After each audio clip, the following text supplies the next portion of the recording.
Sadece birkaç saat sonra dünyanın belki de en tehlikeli ülkelerinden bir tanesine uçmak üzereyim. Bir hikaye anlatıcı ve gezgin olarak özellikle dünyaya olan bakış açımı, dünya görüşümü genişletip farklı bakış açıları kazanmamı sağlayacak yerlere ve kişilere karşı özel bir ilgim var. Son 4-5 yıldır geziyorum ve öğrendiğim bir şey varsa o da hiçbir şeyin siyah ya da beyaz olmadığı, hiçbir şey beklediğimiz kadar düz ya da sade, basit değil. İyilik ve kötülük dünyanın her yerinde. Bu sebepten dolayı daha önce hiç gideceğimi bile hayal etmediğim, bunun hayalini bile kurmadığım açıkçası bir yer olan Afganistan'a gitmeye karar verdim. Afganistan, Sovyetlerin işgalinden beri savaşta olan bir yer. 9 yıl sonunda Rusların bıraktığı savaş, ülke içindeki farklı grupların gücü ele geçirmeye çalışmasıyla devam etti. Peşinden 2001'de Amerika Afganistan'ı işgal edip 20 yıl boyunca ülkedeki pek çok terörist gruba karşı savaştı. The United States military has begun strikes in Afghanistan. Fakat 20 yıl sonra bile neredeyse hiçbir şey değişmedi. En son geçtiğimiz yıl Amerika ülkeden çekildi ve Taliban yönetimi yeniden ele aldı. Terörist gruplar, savaş ve politik durumlar sebebiyle Afganistan'ın adı hep kötü ve savaşla anıldı.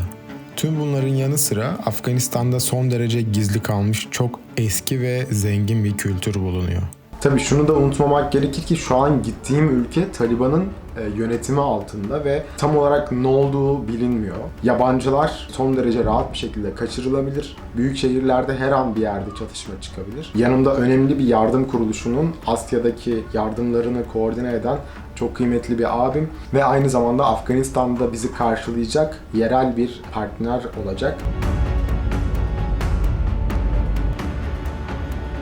2 saat sonra falan uçağımız var. Direkt Kabil'e İstanbul Havalimanı'ndan uçuyor olacağız. Arkadaşlarımdan ve yakın çevremden pek çok telefon aldım. Neden Afganistan'a gidiyorsun vesaire gibi bu kararımdan vazgeçirmeye çalıştılar.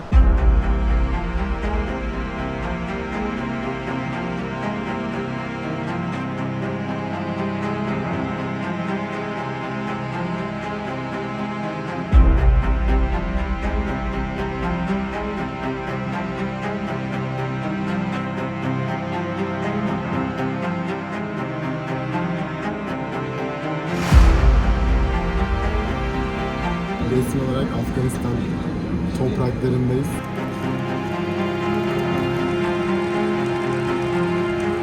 Her tarafta militanlar var. Ama her şey şu ana kadar normal duruyor, normal gözüküyor.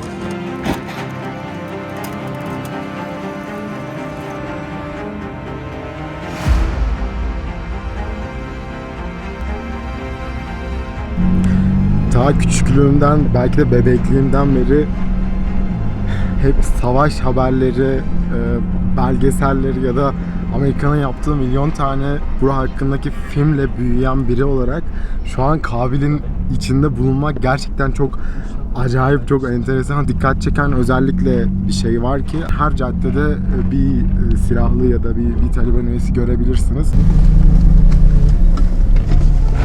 Otele giriş yaptık. Kocaman, uzun büyük duvarlarla çevrili ve bir iki tane güvenlik noktası, kapısında bir tane zırhlı Hummer Jeep ve bir tane silahlı kişinin bulunduğu sıkı güvenlik önlemleriyle korunan bir yer.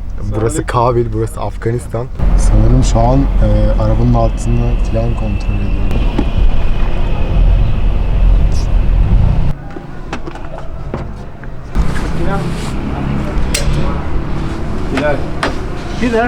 Otelimizin kapısı şöyle kocaman bir demir kapı. Yalnız içeri girene kadar bile bayağı sağlam yerlerden geçti. Evet, gayet normal.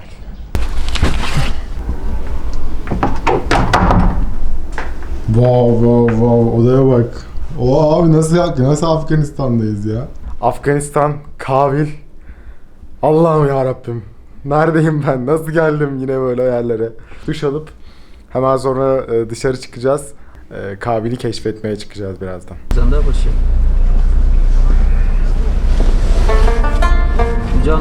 Üzerimde tüm izlediğim belgesellerin, haberlerin bıraktığı ciddi bir tedirginlik hissiyle birlikte etrafı, insanları izlemeye başladım. Hemen hemen her yerde pek çekemediğim Taliban militanı dolu, ellerinde keleşlerle birlikte dolaşan pick-up'lar vardı. Yol kenarındaki bu burka giymiş kadınların dul ve yoksullardan oluştuğunu, ekmek fırınları önünde saatlerce ekmek alabilmek için beklediklerini öğrendim. Ve Afganistan'a geldiğimize göre dikkat çekmeyip insanların arasına karışmak, bir yabancı olarak görünmemek çok önemli bir konu. Bu sebeple ilk işimiz bir Afganiye diktirmek için terziye gitmekti. Is it polyester or cotton or... Kata nasıl yapalım? Toplamda bir Afgani'nin yani üst ve alt dahil olmak üzere kumaşla birlikte fiyatı 26-27 dolar civarında bir şeye tekabül ediyor.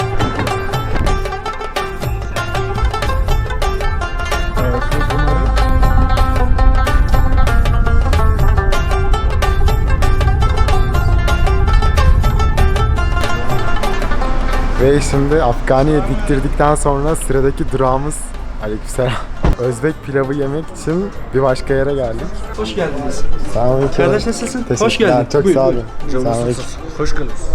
Selamünaleyküm. Hoş geldiniz. Hoş bulduk, hoş Nasılsınız? bulduk.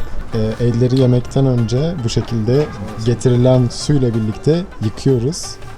Evet efendim, sıcak bir suyla şöyle. Şükran, teşekkür ederim. Güzelim bir mercimek çorbamız geldi. Yanında güzel bir salatamız var. Sabahtan beri pek bir şey yiyemedik açıkçası. Bayağı karnım aç şimdi. Şöyle güzel güzel karnımızı doyuralım. Geldi. Maşallah maşallah. Ve Özbek ya da Afgan pilavı mı demeliyiz? Bilal abi. Aslında Özbek işte kabili pilav diyorlar böyle. Evet evet. Kabil pilavı da diyebilirsiniz. Kabil pilavı diyelim aynen. Kabil pilavımız da geldi efendim. Hakikaten çok acayip lezzetli bir şey. Bunun farklı versiyonlarını yemiştim. Çok şişkinlik yapmıyor bizim pirinçler kadar ve kocaman bir porsiyon yani şöyle içinde et var, üzüm var, havuç var. Üzümle birlikte hafif böyle şekerimsi bir tat var ama aynı zamanda pilav yiyorsunuz ve içinde et de var. Şöyle alalım efendim. Afiyet bal şeker olsun. Efendim şirpe geldi. Bu undan, sütten ve cevizden yapılan tatlımsı bir şey. Yanına da yeşil çayımız var. Afiyet olsun. Afiyet bal şeker olsun. Benim adım Said Baki Haşimi'dir. Bir dönem Türkiye'deydim. Türkçe dilini orada öğrendim. Ondan sonra Afganistan'a döndüm. Şu an Afganistan güvenli mi? Afganistan'da yaşamak yani nasıl güvenlik? Ne demek istersin? İşte bu zordur abi. Çünkü geçen de zordu, bugün de zordu. Geçen Cumhuriyet döneminde bunlar karışıyordu, insanları bırakmıyordu ama şimdiki dönemde bunların DAEŞ karışıyor, bırakmıyorlar. Karışıyor Karışıyor, ama sorun. riskli, çok riskli. Yine bir tehlikesi var her Evet, halükarda. var. Ne yapılmalı sizce Afganistan'daki insanların daha rahat edebilmesi için? Birincisi öncelikle kızların okula gitmesini müsaade etmeleri lazım. Çünkü çok sıkıntı çekiyorlar kızlar. İkincisi kadınlara özgürlük. Mesela dışarı çıkınca hırka giymesi lazım. Evet, burka dediğimiz Evet, şey. burka. Evet. Yani yanında mahremi ya da abisi, babası ya da bir akrabası olmaz onun Aynen. dışarmasını. Onun haricinde evet, çıkamıyor. çıkamıyorlar, izin vermiyorlar. Evet. Teşekkür ederim. Rica ederim, ne demek. Cevapların için çok sağ olasın. Rica ederim, ne demek. Şimdi otele dolaştık. Gelirken yaklaşık 5-6 tane farklı güvenlik noktasından geçtik. Pasaportlarımızı kontrol ediyorlar. Kimi bekletiyor, kimi başka bir şey yapıyor. Bu arkada gördüğünüz işlem de otele her girişimizde tekrarlanıyor. Bomba araması yapılıyor. Köpekle biz arabadan indikten sonra arabanın kaputunu, bütün kapılarını açıyorlar. Köpekle tekrardan başka biri saklanıyor mu falan diye artık sanırım kontrol ediyorlar. Önümüzde gördüğünüz gibi kocaman bir kapı, kale gibi. Hemen hemen bütün kafelerde falan da bu yazıyor. Silahla girilmez diyor içeri. Teşekkürler. Bu kısımda şimdi yeniden X-ray'den geçeceğiz. Ve burada görüntü çekmek yasak. O yüzden kapatıyorum.